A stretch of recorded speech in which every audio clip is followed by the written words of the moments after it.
In the first episode of Never Have I Ever, you get introduced to Devi Vishakumar. She lives at home with her mother and her cousin Kamala, who's over in the States getting a college degree. And her cousin is gorgeous and nice, but all of that just annoys Devi. She's a teenage girl going into her sophomore year, and she's had a rough go of it in her freshman year of high school. Her father passed away of a heart attack at her high school recital, and then because of that trauma, she couldn't move her legs. She was then kind of known as wheelchair girl in school, and the only people that stuck by her were her two friends, Eleanor and Fabiola, who are kind of nerdy. But then after months and months of her legs not working, she saw Paxton Hall-Yoshida, the school's smoke show, and it compelled her to actually get up out of her wheelchair and walk, and all of a sudden, her legs were fine. So going into her sophomore year, she's looking to get a boyfriend and a fresh start. When Devi gets to school for the first day, she has picked out exactly who her and her friends will date. Eleanor is going to date the mysterious foreign exchange student who is eating an onion and turning Eleanor off by the second. Fabiola will go for a kid named Alex Gomez, while Devi goes for a kid named Jonah, who is obviously gay, but she figures that she can be his beard while it propels her to popularity. Now, all of these people are in the same class with Devi, including her arch rival, a kid named Ben Gross. And Devi and Ben have been rivals since grade school, going back and forth with who is the number one in the class. So while Devi is a little miserable that she has to be in another class with Ben Gross, all of a sudden Paxton Hall-Yoshida walks in,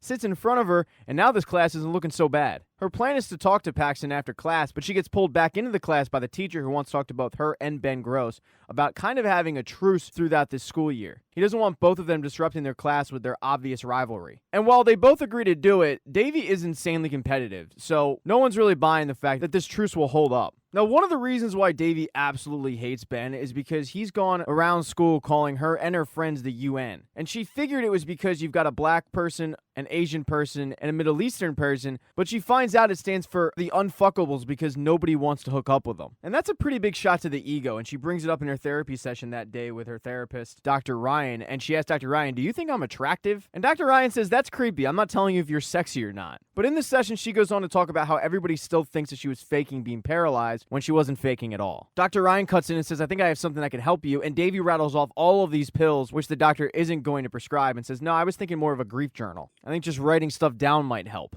So after the session, Devi heads home and is eating dinner with her mom and her cousin, and her mom lets her cousin know that Kamala's parents have found her a match to marry. But you can tell that Kamala's not really thrilled about that. She's not into the whole idea of marrying a perfect stranger. And this is upsetting to Devi, who says she did nothing and gets a husband in the mail, and I'm sitting here trying to convince a gay guy to go to Johnny Rockets with me. Because Devi's still in that mindset where she can't see what other people are going through. So the next day at school, she really took Ben Gross's comments to heart, and she comes in dressed like she was the fifth member of Mean Girls. I mean, all dolled up. But it doesn't work out quite that way because she ends up slipping and cutting her leg, and Ben Gross makes fun of her for that. Eventually, the taunting leads to fighting, and they both get sent to the principal's office, where they get signed manual labor around the school. And as they're delivering boxes into one of the rooms, they catch Eleanor hooking up with a kid named Oliver Martinez. And Eleanor was keeping it from Devi because she didn't want to make Devi feel bad, but Eleanor and Oliver have been a thing for a little bit now. And it's upsetting to Devi that she didn't know about this, but it gets even more upsetting when she finds out that Fabiola knew about it the whole time. And since she's a very emotional person, she tells him she's fine, but she runs out of the building and screams at the top of her lungs. When she gets home, she pulls a John McEnroe and chucks a geometry book out of the window.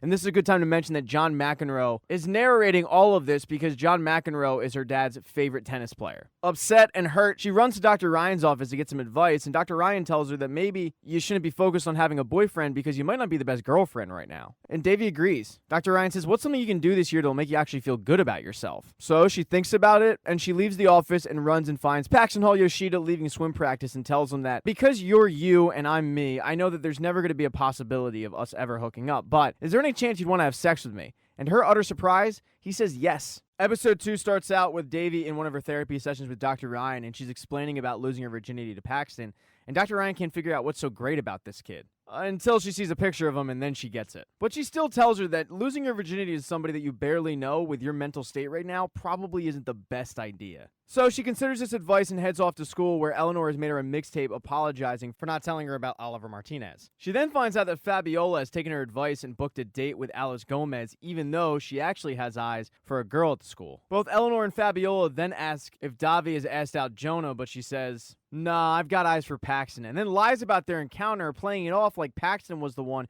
who came on to her. Later that day at school, she sees Paxton and asks when they want to have sex, and he says, "Well, what about later tonight?" But she can't because she's got band practice. She then asks, "What about later this week?" and he just kind of gives her a, "Yeah, I guess, maybe," and then just walks off. Not exactly reassuring. When she actually gets into orchestra practice, though, it's just a reminder of her dad dying. She gets overwhelmed and upset and walking out, and she catches Paxton leaving school just in the nick of time to hitch a ride with him back to his place. They head into Paxton's garage, and he takes his shirt off, and she's feeling him up, but she gets a little spooked and says, I gotta go home and sign for my mom's polio medicine, and then runs out of there. It's worth mentioning that her mom, by the way, does not have polio. Her legs are very healthy, and as Davy was trying to lose her virginity, she was actually cleaning out the garage, and Kamala shows up asking if it's okay because she has a Skype date with the parents of the guy that she's supposed to be hooked up with. And the problem with Kamala's outfit is it's too American. She's wearing a nice blazer, a nice shirt, and she says, no, that's not going to work. They basically want you to be dressed like his mom. They don't want a thinking woman. They want somebody that can take care of their son. So Kamala goes to change, and Davy's mom continues to clean out the garage, and as she's doing so, the Vespa that's in the garage gets knocked over. And the Vespa belonged to Davy's dad. So immediately, all of these memories of her dad bringing home the Vespa get put back into her mom's brain, and now she's thinking about selling it. So when Davy gets home, her mom is actually meeting with somebody about selling the Vespa, but Davy is steadfast that you can't sell this because it was dad's. And she's getting very emotional to the point where she actually calls her mom a bitch. And this pisses off her mom so bad that her mom refused to make bagel bites when her, Fabiola, and Eleanor are trying to study. And while the girls are studying bagel biteless, Kamala is Skyping with the parents, and she's saying all the wrong things to the point where Davy's mom is having to jump in and actually try to save this. It just doesn't go as planned. The next day at school, Ben Gross is once again giving Davy shit, and she looks at him and says, all right, virgin, well, after school, I'm going to go get railed. So you have fun being a virgin. And this comeback completely shocks Ben. And that is truly her plan. After school, she scooters over to Paxton Hall-Yoshida's house, but she once again gets stage fright and has to use the bathroom. And while in the bathroom, she sees some perfume and starts spraying it everywhere, including down there. And if you've ever done that, it burns like hell.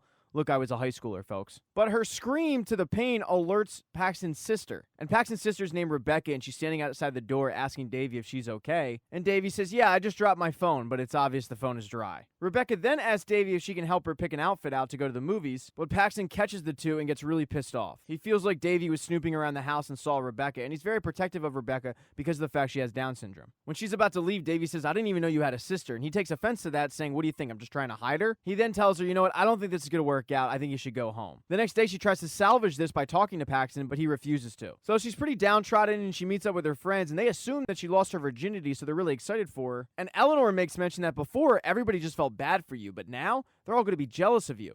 So instead of correcting their assumption, she just plays along with it that, yeah, I lost my virginity to Paxton. And this is really tough for Davy because Paxton sits right in front of her in class, and she's daydreaming about what to do with their situation, and the teacher's asking her about a situation with the Nazis. But because she wasn't paying attention, she can't answer, and Ben does. And she ends up mumbling that she wishes that Ben was killed by the Nazis. And Ben says, no, go ahead, tell the whole class what you just said. But instead of shutting up, she loudly proclaims, I wish you were killed by the Nazis. And they once again get sent to the principal's office because Ben is Jewish, and that's the wrong thing to say. So she's forced to apologize. And as they're leaving the principal's office, she genuinely does feel bad about what she said, and Ben is surprisingly nice to her. He tells her that he could just tell that there was a deeper issue going on with her, and he didn't want to just add on to it. Now we'll move on to Kamala, who isn't just against the whole arranged marriage thing because you're marrying a stranger, but she's also against it because she's currently dating the track coach at the college that she goes to, and she's really into him. She's been dating him for 3 months, but has to cut the relationship off because she feels like she should respect her family's wishes, even though she really doesn't want to. And that night at dinner, she's just being short with everybody. She's just not acting like the typical happy Kamala. At that same dinner, her mom makes mention that she decided not to sell the Vespa. And it's not because Davy called her a bitch, but it's because of all the good memories that she had with her husband on it. They suddenly get a knock at the door, and to Davy's surprise, it's Paxton Hall-Yoshida apologizing for the way he acted. He explains how he's just really, really protective of his sister. His friends used to make fun of her and stuff, and he was worried that Davy was going to be one of those people, but Davy says, your sister's cooler than I am. She then asks about tomorrow, do you want to meet up? And he says, no, I don't think we should do that. It got kind of weird. And while she plays it off like she's cool with it, she is upset.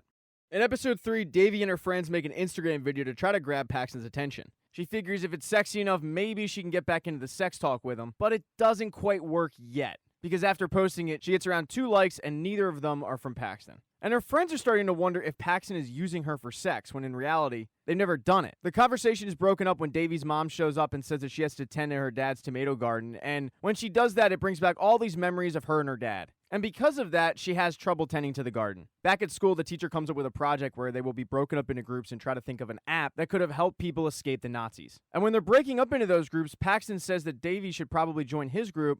And initially, she thinks it's a great sign until he turns to the one guy and says, it's great because she's cool, and also she's super smart, so this is like a guaranteed A. So now she's a little worried that the only reason that she was picked was because he wants a good grade. Either way, she heads over to Trent's house after school. Trent is one of the guys in the group. And while she's discussing the project, Paxton is more focused on looking at other girls' Instagrams. And that's making Davy feel a little insecure. Now, while Davy, Paxton, and Trent try to figure out their app, Eleanor and Fabiola are in a group with Ben and Eve. And Eve is the girl that Fabiola is crushing on. And because Fabiola is crushing on this girl, she's at first a little hesitant to even get in a group with her. And this might be because of the pressure she's getting from her home life. That afternoon, she goes to the nail salon with her mother, and her mother is encouraging her to do more girly stuff, but it just doesn't stick with her. And when Fabiola mentions that she kind of has a boyfriend named Alex Gomez, her mom is over the moon with excitement and joy. After their nail salon trip, though, she goes to meet with her group, and Ben decides, you know what, I'll just do it myself, and he takes off. Eleanor then takes off too, and it just leaves Fabiola and Eve. And it makes Fabiola really uncomfortable because of her feelings for Eve. And it makes Fabiola even more uncomfortable when Eve hands her a flyer for a fundraiser for a queer youth center group. And immediately Fabiola says, I think you have the wrong idea about me, and rushes out. And it makes Eve feel really awkward. Now let's get back to Davy, who that night is trying to bond a little bit with her cousin. And her cousin is still going through a hard time after the breakup with her boyfriend, and her boyfriend doesn't understand how a girl who is brave enough to travel all the way across the world to do her studies, but is now so weak that she won't stand up to the fact that she's being forced to marry somebody she's never met. And he's encouraging her to simply follow her heart. And Davy can see that something is weighing on Kamala, so she tries to distract her with the show Riverdale. But while the two are watching Riverdale, she sees a coyote outside, and she goes outside because she is convinced that this coyote is her dad reincarnated. Because the coyote just so happened to show up at the tomato garden. So while Davy was trying to be Dances with Wolves, her cousin gets hooked on Riverdale. And while watching the show, she's inspired by the strength of one of the characters standing up to their parents, that she's decided that she will continue to date Steve, the track coach. She just won't tell her parents about it. The next day, Davy heads over to meet up with her group, and she's basically finished the entire project. And any contribution from the guys, it sucks.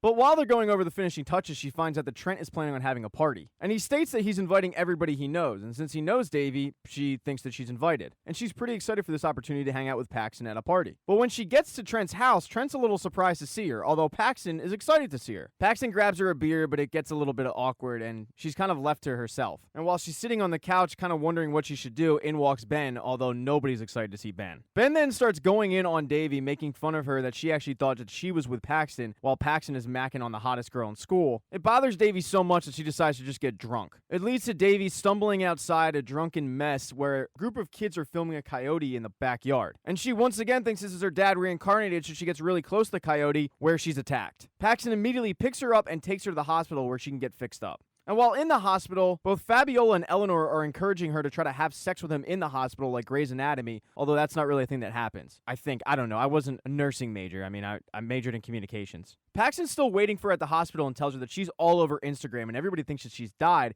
So he suggested the two take a picture that he can put on his Instagram to alert everybody that no, she's actually alive. And she's thrilled to find out that it's actually going on his feed and not necessarily his story, and he's even tagged her in the photo. But shortly after this, her mom shows up and immediately kicks Paxton out of the room. She then yells at her for drinking and going to the party, but she doesn't really care because she just got a notification on her phone telling her that Paxton Hall-Yoshida is now following her on Instagram. And not only that, but he also liked her thirst trap video that she made at the beginning of the episode. She's then released from the hospital, and the next day the groups are supposed to present their presentations, and as she's trying to do so, somebody in the class calls her Coyote Girl, and everybody starts clapping. And at first you can tell she thinks she's getting made fun of and she's a little insecure, but then she notices that it's actually a good thing, and people are just amazed by it. So because of it, she ends up embracing this nickname. As they're leaving the class, though, Fabiola feels like she should probably talk to Eve and explain what happened the other day, and she tries to, although Eve blows her off. She then sees Alex Gomez leaving the class and tells him that maybe it's best that he go get frozen yogurt with somebody else. She then heads to the robotics room because she's feeling really down about herself, and she has the robot that she built say aloud, "I am gay." In episode 4, it's been a week since Davy has been friend-zoned after Paxton mentioned, "That's why it's cool we're friends." And because of it, she's just feeling really down. And this is going to come at a worse time because she's got Ganesh Puja, which is a traditional Hindu holiday where they go and worship the elephant god, and it's huge in the Hindu community. But because she's feeling insecure, she doesn't want to wear the traditional Hindu garb. She's forced to do it, and at a coffee place, she gets asked if she's Princess Jasmine, which she finds endearing until the mother asks if she can get a picture, and she doesn't want to take a picture, and she gets peer pressured into taking a picture with this little girl. When she gets back in the car, her mom is just railing against the Hindu community, thinking that they weren't going to show up because they have, quote, so much going on, but they've got another thing coming because they're coming in hot. She also tells Davy that there's going to be a guy there who runs an exclusive college counseling group that could really help Davy get into her dream school, which is Princeton. So now Davy's goal throughout the entire day is to hunt this guy down and obtain his services. Now, as soon as they get to Ganesh Puja, they're greeted by the aunties, who aren't related to them, but do get to judge their entire lives just like your aunt would. And unfortunately for the family, all they can do is just sit there and take it because that's the Hindu way, and sure enough, right off the bat, the aunties start going into all these little things. At the event, Davy runs into a guy from the community that she knows, and he's in his freshman year in college. And the two bond because they don't like Ganesh Puja. They always dreaded the fact that they had to go and bonded over it throughout the years. But upon talking to him, she learns that he actually decided to come on his own because in college, he realized to be proud of his Hindu heritage. And while he's feeling like that, Davy hasn't quite reached that level yet. Now, one of the practices at this event is to go kneel down and pray. And Davy gets down and prays for a Princeton's acceptance letter, big boobs, and her mother to be proud of her. Kamala, on the other hand, prays for her fiance fall in love with somebody else so she can be with the guy that she actually wants to be with. And amazingly, the guy who is running the event, who is the leader in the Hindu community, can sense this and asks her, why don't you want to get married? And it completely takes Kamala off guard. Throughout the day, though, Davy is able to hunt down that college counselor who tells her that even with her glowing recommendations and her great grades, it doesn't really matter because at the end of the day, she's Indian. And Princeton has a ton of those. And schools are no longer looking for great grades, but they're also looking for a great story. He tells a story of a kid that he had who died for 30 seconds, and when he came to, he told Yale that God told him that he should go to Yale. And sure enough, Yale let him in. So he asks Davy, what separates you? But then he remembers, oh, that's right, your dad died in your recital. That's what separates you. But Davy doesn't want to use the dead dad approach because she feels like her stellar grades and her great attitude should be enough to get her in. But he lets her know that, yeah, that's not really going to work because you're not really any different than any other Indian kid applying to college. And she gets so insulted that she tells him, I don't need some washed up white dude demanding to know what makes me special, and then she storms out. Davy then heads to lunch where her mother and Kamala are trying to find a table, and her mother's had a really tough day. The entire community's been really intrusive, and it's just kind of getting to her. But the two are looking for a table, and they find one, although they don't go to it. Kamala wants to know why, and Davy's mom explains that the girl that's sitting at the table was set to marry a guy that her parents set her up with. But she didn't end up marrying him because she fell in love with a guy from America who was Muslim and has been ostracized by the Hindu community. And obviously that's something that Kamala can relate to at the moment. So they find another table, and that's where Davy meets him. And immediately her mother wants to know why Davy insulted the college counselor. And Davy tries to explain herself, but her mother just says how disappointed she is in Davy's actions. So Davy picks up her stuff and storms off. Kamala, meanwhile, goes to dump her food and thinks that she accidentally dumped her cell phone that was on the tray. But when she turns around, the ostracized girl is holding her cell phone because she forgot it at her table. She even makes mention of the fact that Kamala left it at the table that she beelined to with her aunt after Kamala and Davy's mom saw her. Kamala makes up a lie about how she just seems so popular she didn't want to take up her seats, but the girl sees right through it. Kamala feels bad for the girl, but also wants to get her story, so she goes to hang out with her and finds out what happened. And the girl compares herself to Hester Prynne from The Scarlet Letter, where nobody will talk to her. And Kamala asks her if she's happy with her decision, and she says no. I mean, my best friend right now is a girl I just met about 7 minutes ago. Honestly, if I had to do it all over again, I just want to marry the guy I was set up with. And that's a lot for Kamala to think about. Davy, meanwhile, headed off to her locker where she runs into Paxton, who is at the school for swim practice. And Paxton starts questioning why she's all dressed up, and she explains what the holiday's about and why she's at the school on a weekend. And the two go their separate ways, but right before he leaves, Paxton says, by the way, you look really good in that outfit. And it immediately boosts Davy's confidence. When she meets back up with her mom and Kamala, they all are ready to leave this event. But right before they leave, the leader of their Hindu community asks if anyone can give him a ride to Home Depot, and Davy's mom volunteers. And the two drop him off, and he gives them a Hindu blessing, and as they go home, it just seems like everybody's in a better mood. Now, even though the family had a really nice day in Ganesh Puja, it doesn't take away from the fact that Davy was caught drinking. And in episode 6, Davy is grounded and forced to be the household maid for her mom, and it's driving Davy crazy. So while her home life isn't going great, her school life is going phenomenally well. When she gets summoned over to the cool kids table by Paxton, and she abandons both Fabiola and Eleanor. And it's kind of understandable about why Davy left, because it was an enthralling conversation regarding Eleanor receiving a postcard from her mom, who was an actress on a Weight Watchers cruise. But the joy of being invited over to the cool kids table is quickly dashed when she's heading to class and gets a text from her mom saying that after school, she needs to clean out the chimney and then head over to her next door neighbor's place and try to trim her toenails. And at the perfect time, she overhears a conversation between Ben and their teacher about one of the kids dropping out of Model UN. And this Model UN trip is an overnight trip to UC Davis, and an overnight trip is something that Davy desperately needs. So because of that, she volunteers to go on the trip. Now, when Fabiola and Eleanor find out that Davy actually volunteered to go on the Model UN trip, they start making fun of her because they say, you really must want to get out of the house. Those kids are truly nerds. At the same time, Paxton is walking by and stops and looks at Eleanor and says, "Hey, we had your mom last night as a server." And right away, Eleanor gets defensive, saying, "No, you're wrong. My mom's on a cruise." And Paxton says, "Okay, well, maybe I'm wrong, but my mom knew her and was talking to her, but once again, maybe I'm mistaken." But Eleanor doesn't take kindly to this simple mention and flips out at him, saying that he shouldn't be starting rumors. Later that day, all the Model UN kids meet on the school bus, and one of the kids that's very surprised to see Davy is Ben.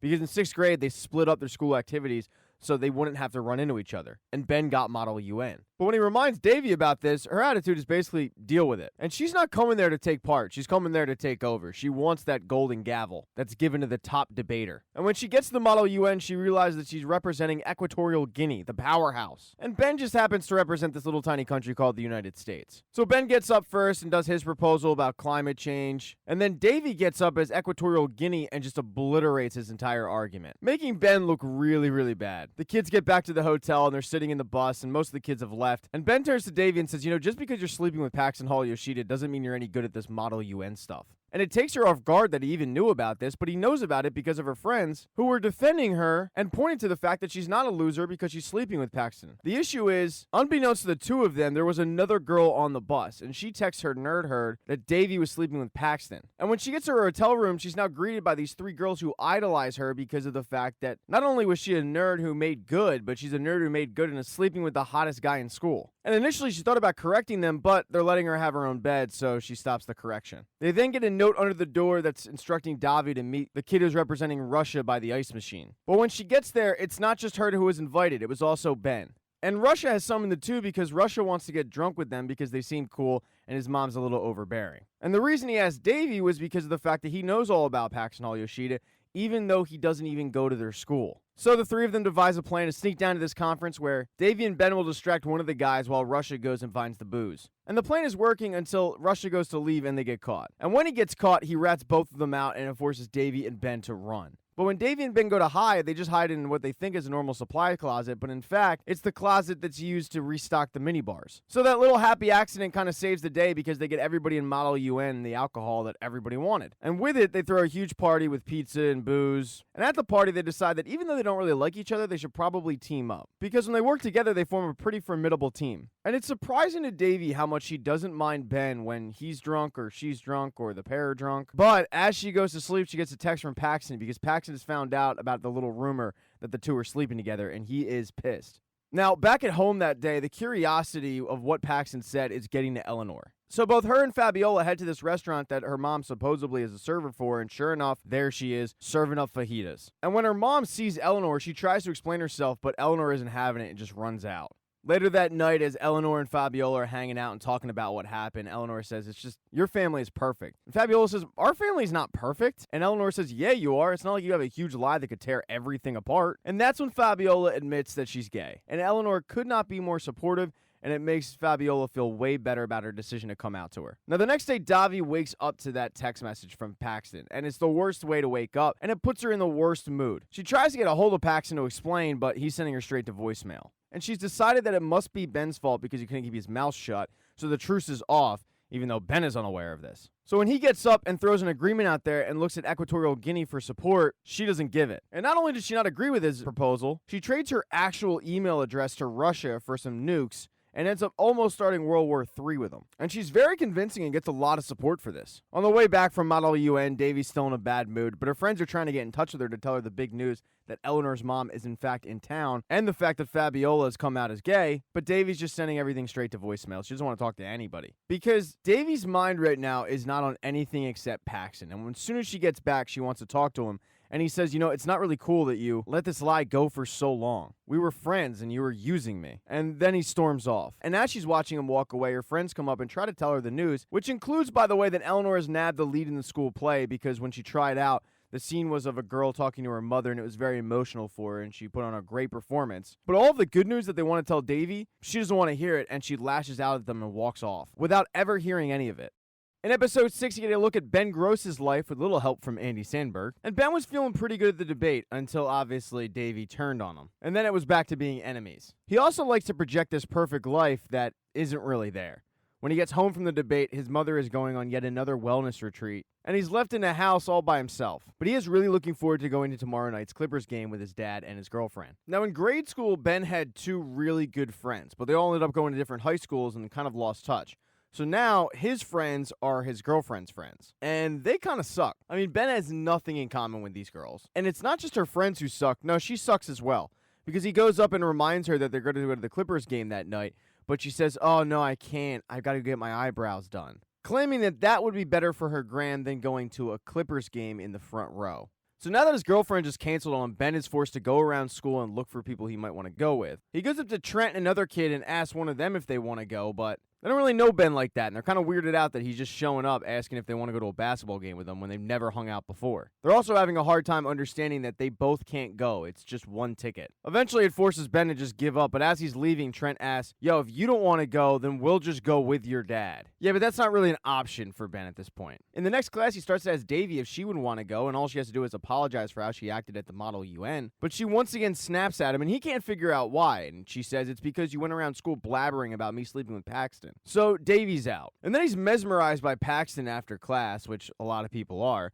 and he starts to ask him, but gives up on that pretty quickly. When he gets home that day, he finds out from his dad that his dad can't even go. His dad is working on this Kanye deal where Kanye wants to trademark the word music. His dad tells him to just take his girlfriend, but obviously everybody's canceled on him, so he takes his 2 tickets and gives them to his housekeeper. And that night, as he's staying home, paying attention to the game via social media, he sees that his housekeeper has gone viral because she's sharing frozen grapes with Billy Crystal courtside. He noticed it because somebody threw it up on Reddit, and then he comments saying, "Hey, that's my housekeeper," and somebody notices his screen name and recognizes him from the Rick and Morty subreddit. The mystery user asks Ben if he wants to go grab pizza with him, and since Ben has literally nothing to do, he says, "Yeah, sure, why not?" But when he gets there, he doesn't find a kid. He finds a 50-year-old man with a mustache who looks like he's right out of To Catch a Predator. And it creeps Ben out. And he's about to get out of there, but the guy explains that he just doesn't have anybody who can talk to about Rick and Morty. He mentions it at work, and everybody just looks at him like he's got 8 heads. And Ben can totally commiserate with this guy, so he decides, all right, let me give him a shot. And he sits down and starts eating some of the pizza. But the guy asks him to blow on it. Slowly. Creepily. And that's when Ben realizes, I gotta get the hell out of here. The next day, Ben is still feeling really down and isolated and just depressed. Things like getting 100 in the class doesn't hold the same weight like it used to. As he's exiting one of his classes, Trent slaps him in the face because he's got a massive zit on his chin. It got irritated after his girlfriend wanted to pop it for her Instagram followers. And Trent suggests he go to a dermatologist because that thing can get infected and just take over his whole face. So Ben heeds the advice and goes to get it checked, but it just so happens that the person that's going to check it is Davy's mom. And she ends up thanking Ben Gross for keeping Davy on her toes, because every night she has to hear how Ben Gross did this and Ben Gross did that. But Ben's big takeaway isn't the fact that he's motivating Davy, it's the fact that they eat dinner together every single night. And he hasn't had dinner with anybody in so long that he starts crying in her office, to the point where she actually invites him to dinner that night. Now, initially, Davy is pissed off. She doesn't want her enemy walking into her household, and she ends up fighting with her mother about it, quite loudly, mind you, upstairs. But yet Kamala and Ben can hear the entire conversation go down, and it's pretty awkward because at one point Davy describes him as a narc. But either way, Ben's invited, he's not going anywhere, and at the table they start going around saying one thing they learned that day, and eventually that morphs into the Model UN trip, where Ben has the opportunity to really bury Davy in front of her mom and her cousin. But instead, he decides to take the high road, and even making an inside joke about how she obliterated the competition. After dinner, Davy asks him, "Why did you do that? Why didn't you blow me up like I blew you up?" And he says, I just didn't feel like bringing anybody down today. And Davy has noticed that he's been acting weird. So to make him feel better, she mentions how she didn't sleep with Paxton, and that's one of the reasons why Paxton got so angry at her, because the whole thing was a lie. He tries to reciprocate that by telling her about the story of the pedophile in the pizza place, but it's such a crazy story that she doesn't even believe it. The next day at school, Davy ends up Venmoing him $5 and saying, "This is so you never have to eat with a pedophile ever again." And for the first time in a while, Ben Gross is in a great mood. Episode 7 picks up the next day after Episode 6, where Davy thinks at this point that the whole school knows she lied about sleeping with Paxton. So she ends up coming to school dressed like the Unabomber, really worried that everyone's going to be staring at her, until Trent stops her and says, "Hey, Coyote Girl, I know your secret." And she's waiting for the shoe to drop, and he says, "You have a hot cousin. You think she'd be into me?" And she explains the whole arranged marriage thing, but Trent's not one to take no for an answer. But that's when Davy realized that nobody is staring at her, because no one seems to know, because Paxton must have kept it quiet. She starts thinking that Paxton kept quiet because maybe he does have feelings for her, until she sees him talking to another girl, and she thinks, nah, it's probably just because he forgot about her. She then goes to talk to her friends who are hanging out with Jonah, and she can't quite figure out why they're blowing her off, but it's probably because the last time they tried to talk to her, she told them that her shit was bigger than their shit. And they had the whole mother being back in the picture, friend openly gay thing, so their shit was actually quite bigger. Of course, Davy didn't know any of this because she wouldn't give him the time of day. And the reason they're hanging out with Jonah is because Jonah is also trying to figure out how to come out to his parents. And he knows that Fabiola is gay because they both were grabbing for the same pamphlet that says how to come out to your parents. And because of this, the group has since become friends with him.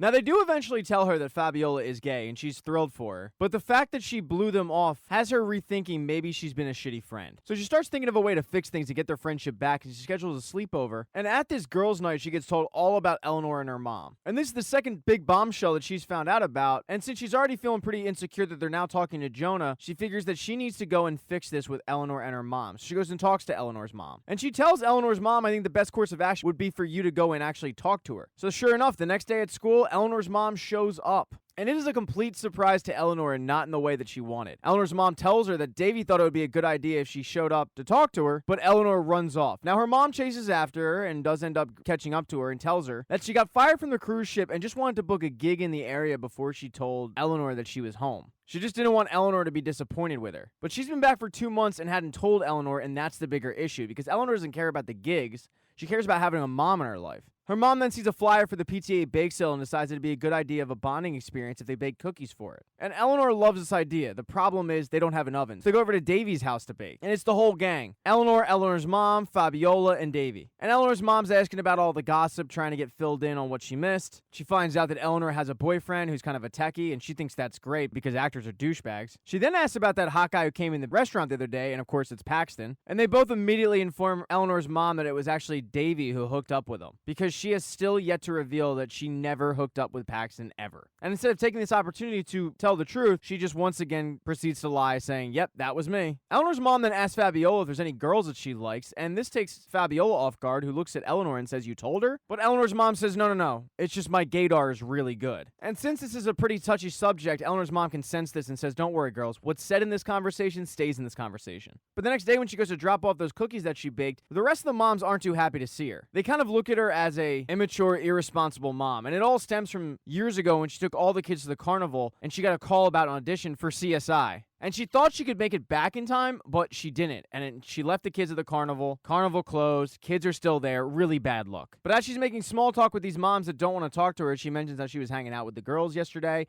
and how she heard all about their love lives. And this is coming as a surprise to both Fabiola's mom and Davy's mom. And Davy's mom in particular is pissed off because she doesn't want her daughter dating. She then digs the hole deeper, saying that she found out about their boyfriends and their girlfriends. And the coup de grace when she mentions, don't worry, it's not like Davy is sleeping with Paxton anymore. You know, telling Davy's mom that she'd lost her virginity when she actually didn't. And this forces Davy to come out and admit that she was lying about everything the entire time. Now, the only good thing about this was it forced Fabiola to come out to her mother. And she'd been trying to come out to her family for a little bit, but she just never had the right way to do it. And because of Eleanor's mom, it's kind of forced it upon her. And to Fabiola's surprise, her mom wasn't disappointed at all and still loves her very much. But Davy's mom, on the other hand, is still pissed off. The next day, Davy goes up to her friends and apologizes about the whole lying about Paxton situation. She's very worried that she's going to be replaced by Jonah. But they let her know that there were no plans on replacing her, and they do live in a world where they can have more than 2 friends. They go on to reassure Davy, don't worry, we're not going to ditch you, we're all still friends. Eleanor then heads off to play practice, where she is the lead in the school play,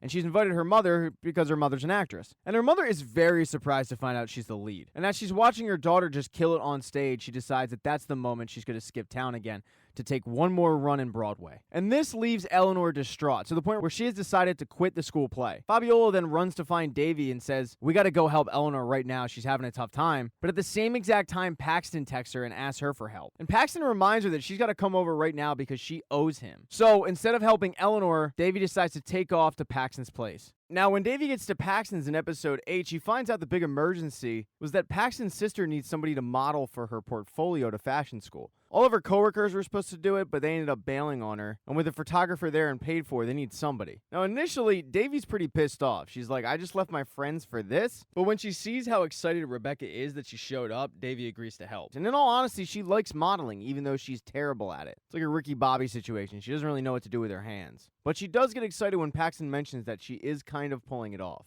Fabiola, on the other hand, is wondering where the hell she is. So she opens up Snapchat and finds out that she is at Paxton's house, and she is pissed. When she's done modeling, she asks Paxton why he didn't end up telling the whole school that they didn't sleep together, and he says, I don't fake kiss and tell, but he does agree that they're back to being friends. She then opens up her phone, though, and sees the text messages from Fabiola, and she knows she's in deep shit. She tries to get a hold of him, but to no avail. And the next day when she shows up at school, she's frantically trying to locate her friends, but she can't find them. And one of the people she asks is Ben Gross, and it happens to be Ben's birthday, where his parents gave him $1,000 and then left him by himself because they're going to go hang out with 2 Chainz. It's another example of them just being kind of shitty, hands-off parents. So when Davey finds out about this, she asks if he's having a party, but he says, no, I'm pretty inconspicuous. Paxton then walks in the room and starts showing her pictures from her sister's portfolio session. And when Ben hears Paxton say, hey, you look really good here and here, Ben gets a little bit jealous and says, you know what, I'm going to have that party. You can come over. And since it's high school, next thing you know, the entire high school seems to be invited. Davey is able to talk to her friends after class and says, I'm sorry, there was another emergency at Paxton's. And Fabiola says, was that emergency like your friend's mom has abandoned her yet again? And of course, it wasn't. It was being a fashion model. She tries to make it up to him by saying, we can go to Ben's party together, but they're not interested in going to the party with her.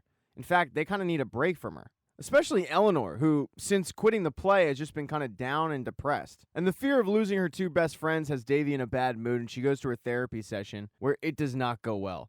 Davey pleads her case, but Dr. Ryan thinks this stems from her dad. She feels like that she is so scared to get hurt by anything that she's putting all of her attention into Paxton. And this pisses off Davey so much that she says, and maybe I need a new therapist. But to Davey's surprise, Dr. Ryan says, yeah, maybe you do. And Davey ends up storming out of the therapy session very upset. When she gets home, both her mom and Kamala are putting together a grandfather clock because one of Kamala's matches is coming over to meet her. Davey says, well then because of Kamala's match, you probably don't need me here. I'll go sleep over at Eleanor's. But since Davey's mom's a dermatologist and most of her clients happen to be pimpled high schoolers, she's well aware of Ben's party. So she's not letting Davey go anywhere. Later that day, Davey is looking for some batteries and ends up walking into her cousin's room, where to her surprise, she finds Kamala and Steve making out. And Kamala is embarrassed and even a little ashamed, but Davey says, no, this makes you cool now. But even though Davey thinks it's cool, it's not like she's not going to use it to blackmail Kamala, and she uses it, forcing Kamala to drive her to the party and keep her mouth shut from her mom. But right before Davey gets out of the car, Kamala tells her, you got till 11 o'clock, and Davey thinks that that's going to be plenty of time. As soon as she walks in, she sees her friends there, but her friends do not want to hang out with her, giving her the cold shoulder. She then runs into Ben, and she tells him how awesome his house is, and he decides to give her a tour of the home theater they have. She then gives him a gift of C's candy, and it's the only birthday gift he actually got that year, other than the $1,000 from his parents. And Ben kind of reads the moment wrong and goes in to kiss her, and she pulls back and says, whoa, no, I'm not here for that, but it's cool. And Ben took the it's cool as it's cool, I wasn't ready, come on in for some more. So he leans in to kiss her again, but she once again pulls back saying no, and reminds him that he has a girlfriend. And at that point, it's kind of weird, so she walks out. He tries to apologize, saying, I'm sorry, I'm drunk, I drank way too much punch, and warns her not to drink the punch because Trent put his balls in it and is now laughing at everybody who drinks it. And at that moment, she sees that Fabiola is about to drink some punch, so she runs out and knocks it out of her hand. The problem is, when she did so, it spilled a bunch of punch all over Fabiola's white suit, and Fabiola freaks out at her. And in the middle of telling Davey how shitty of a friend she's been, she ends up coming out to the whole school mentioning how she's gay. And this includes Eve, the girl that she had a crush on. Davey, in the moment, is getting really defensive but keeps backing up. And backing up and backing up right into Ben's pool. And it's a really embarrassing moment for Davey. But the little snafu that Fabiola had of coming out in front of the entire school might have worked to her benefit, because Eve comes over with some baking soda to try to get all the stains from the punch out, and ends up telling her about how she came out to the world, which was via a tweet. And it doesn't take long between the two to agree to go on their first date. Davey, who is soaking wet, ends up borrowing some clothes from Paxton, but then realizes that she's about to hit that 11 p.m. mark. So Paxton agrees to drive her home so she's not going to be late. When they get to her house, he asks her if she's alright because her friends just blew up at her in front of the entire school. And the two end up having a heart-to-heart where Davey says, I just feel like everybody in my life is leaving me. She feels like he probably doesn't want to hear this at the moment, so she gets ready to leave, but he just grabs her and kisses her. Davey walks in the house on cloud 9. But then when she walks into her house, she has a vision of her dad standing there saying, somebody was out late. Thank you for watching this recap. If you do not see the next one up in the corner right there on the end screen, don't worry, it'll be up shortly. Please consider following the channel. That'd be cool. If you liked the video, give it a thumbs up. And if you don't, there's a thumbs down button for a reason. Episode 9 picks up right after episode 8, and what Davy really saw was her uncle who came to moderate Kamala's blind date. Now, Davy seemed to get home at perfect timing because she beat her mom, who walks through the door right as she's screaming about her uncle. But once Davy realizes it's her uncle, she settles down a little bit, and her uncle tells her mom how he was able to get in the house because he got the key from under the mat. Her mom wants to know, why didn't you just knock? But he says it's because Kamala was sleeping and Davy was out. And right away, her mom wants to know where Davy's been, and she lies and says, I went for a run. But because Davy thought she saw her dad, she's suddenly getting all these flashbacks from the night that her dad died. And the night that her dad died, her and her mom had a huge fight because she misplaced her sheet music for the concert, and it ended up causing a lot of drama, which her dad tried to get in the middle of to calm everybody down. This fight got so nasty that eventually she finds her sheet music in her bedroom, but when she came downstairs, she overheard her mom telling her dad that she can't do this anymore. And at one point even says she's no daughter of mine, and that really upset Davy. And she had pushed it in the back of her brain, but when she had that vision of her dad, it all came rushing back. So while going to sleep, she's trying to focus on the good, kissing Paxton. But all that's coming into her brain is all the negative stuff from the night her dad died. She does eventually fall asleep, and she's woken up by her mother the next day, who's asking her not to cause a scene today because it's Kamala's big day. And Davy doesn't really know what she's talking about by not causing a scene. And she reminds Davy that less than 24 hours ago, she woke up the entire house by screaming because she thought she saw her dead dad. Davy's mom has even gone so far to take Davy's phone away from her. So when Davy sees Kamala on the phone, she gets pretty upset. Kamala's on the phone because Steve is down the street trying to still win her back. But Davy's mom doesn't take Kamala's phone because she says she doesn't need any more stress.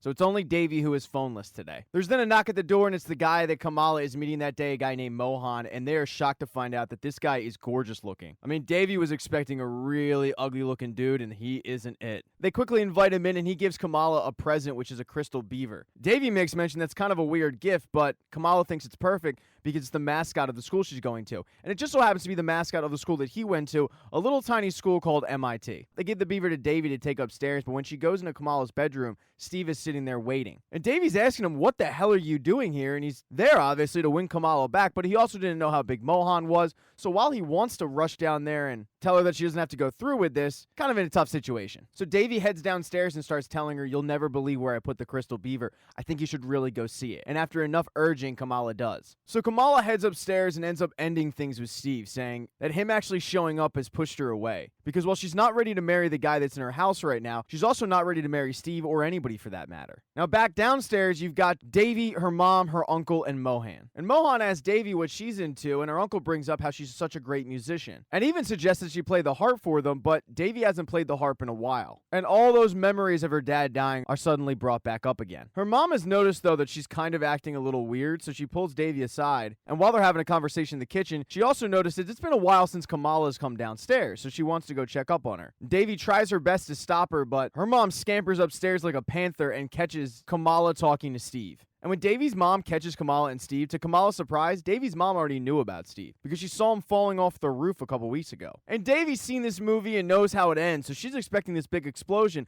but to her surprise, it doesn't come. When Kamala apologizes, instead of blowing up at her, Davy's mom just says, it's okay, I understand. And this surprises Davy and even pisses her off a bit. Davy's never once heard this from her mom about anything that she did. They then realize, though, that they need to get rid of Steve. And going out the window is not going to be an option. So the best option is to take him out the front door, but that's going to be a little tough with her uncle and Mohan down in the living room. So they put it upon Davy to create a distraction. So Davy heads downstairs and invites her uncle and Mohan to go drink their tea in another room, interrupting an enthralling conversation. And while Mohan's all about it, her uncle not so much. So this forces Davy to say, well, what if I play the harp for you? And then her uncle is all bought in. So she starts tuning her harp up and she starts getting these memories of when she got her first harp from her dad. And those are all pleasant memories. And next thing you know, she's playing the harp again, and it's a really good feeling. And because of this, they're able to get Steve out of the house. But as he's leaving, Paxton arrives. And he asks Davy's mom if Davy's home. So her mom heads inside and grabs Davy and pulls her out and says, this is great. Boys leaving, boys going. It's like a GameStop in the mall. And he's shown up to return the dress that was in his car. He had to show up because Davy's not answering her text messages because she doesn't have her phone with her. And when her mom sees the dress, she immediately starts going in on Davy, thinking that the two had sex, when in reality they just kissed. And when Paxton brings that up, hey, all we did was kiss, he doesn't realize what he just said, because Davy's mom doesn't want her involved with boys at all. And while she doesn't really mean to do it, she starts insulting Paxton over and over again, saying how a place like Princeton Paxton isn't going to want her if she's raising a little baby because this idiot knocked her up. Davy tries to defend Paxton, saying he's not an idiot, but her mom sarcastically says, I'm sorry, I didn't know he was an honor student and a scholar. And all of these little digs are starting to eat at Paxton, where he just says, you know what, I'm going to go. And Davy is really pissed off. She can't figure out how her mom is yelling at her for kissing one boy, but the guy that Kamala is sleeping with just broke into their house,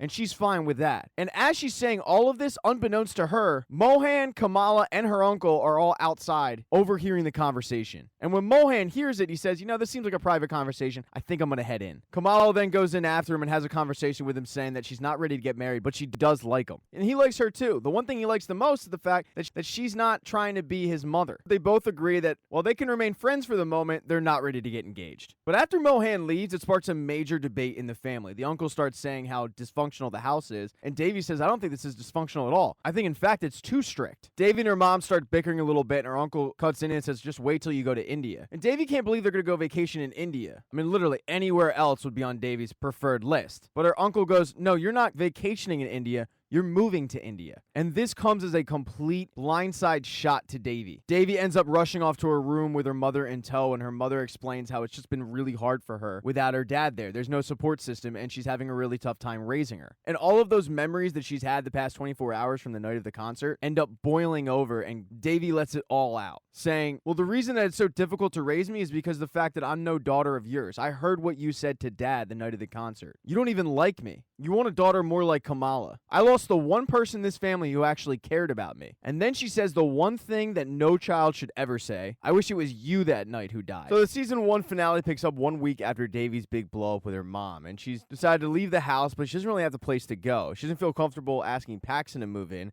and her friends are talking to her, so that leaves Ben. And Ben's family's cool with it, even though the last person that lived with them was a foreign exchange student who tried to scam the family and sleep with Ben's mom. So Davy promises not to do any of that and sleeps in their Doobie Brothers-style guest house. And she's liking it, but Ben's starting to wonder what's actually going on with her legit home life. And Davy's vowed not to go back until her mom agrees not to move the family to India. It gets so bad that Kamala ends up coming to her school and asking her to come home, but she tells her the same thing. I'm not coming back until my mom agrees not to move the family to India. But her mom is still pretty dead set on moving the family to India, so much so that she calls up a realtor, the same one that they bought the house from, and tells the realtor that they're planning on moving to India. The realtor asks why they're deciding to move, and she tells her how her husband died. And the realtor says, I'll put it on the market, but just to let you know, he loved that house. And he really did love the house. It was the first house the couple bought together, and he had big plans for them, but she still says, put it on the market. Now, Davy's mom isn't the only one that's not talking to her, because Paxton is also being pretty quiet. Ever since Davy's mom went off on him, he's been real short with her, and every time she tries to talk to him, he hasn't had much to say.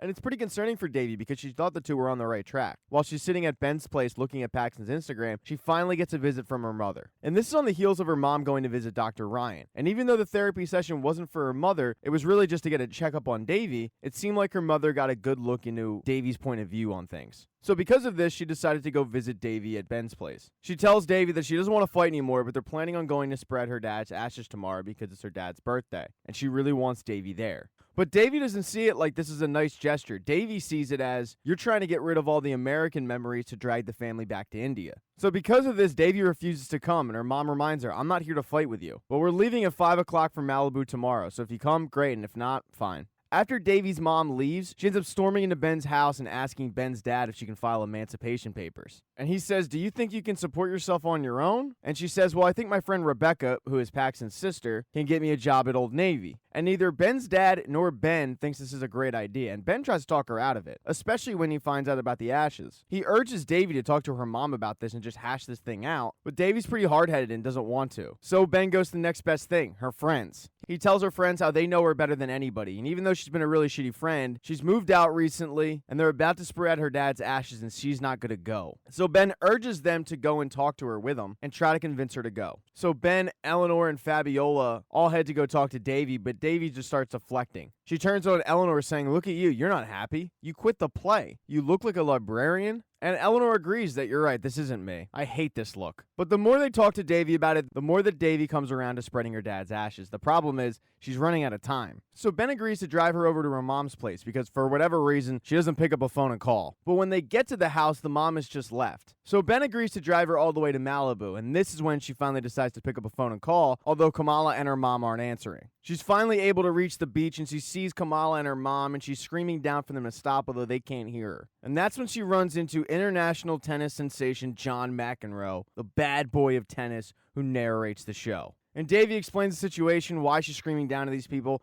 why she's upset. And McEnroe says, well, they'll hear me. And he screams down for them not to do it, and sure enough, they do hear him. Davy runs down and he's crying and starts apologizing to her mom and about what she said. And her mom says, no need to apologize. I thought the same thing that you said, and I do really care about you. And they end up spreading the ashes and thinking about all the good memories they had with their dad. When they're walking back to the car, Davy asks if they can have pancakes that night for dinner, just like her dad used to make, and her mom says, sure, but you have to come home. And Davy agrees it's probably time she head home. When she finally gets back to the top of the road, though, she is shocked to see that Ben has waited for her. When she gets to his car and asks why he waited, he says, I just wanted to make sure you're all right. And that's when she realizes that she hasn't really been seeing Ben in the right light and ends up kissing him. As she's making out with Ben, though, Paxton is calling her, but she can't hear it because her phone is on silent. And Paxton's calling her because Paxton had a conversation with Rebecca after Davy asked her for a job at Old Navy. And Rebecca ended up asking Paxton why she hasn't been around, and Paxton said not to be conceited, but I'm cool, and she's not. And Rebecca says, you kind of sound like a douche right now, but Paxton gets defensive and says, I'm not being a douche. Her mom came at me about my intelligence, just insulting me. And Rebecca makes the best point of all. If you don't go for her, then her mom was right. You are an idiot. And in that moment, Paxton realized maybe Davy is the one that I want to be with. So he drove to her house, but of course she wasn't there. And that is why he picked up the phone to call Davy. But Davy is making out with Ben in his car. And that is how season 1 of Never Have I Ever ends. Please consider subscribing to the channel, like the video if you ended up liking it. If you thought it sucked, obviously there's a thumbs down. Hey, sharing is caring, so hit that share button and spread this video or whatever. There's a comment section that I don't pay attention to because nasty comments make me feel bad. So if you wrote something nice, I do appreciate it. I'm just probably not going to see it. Ignorance is bliss.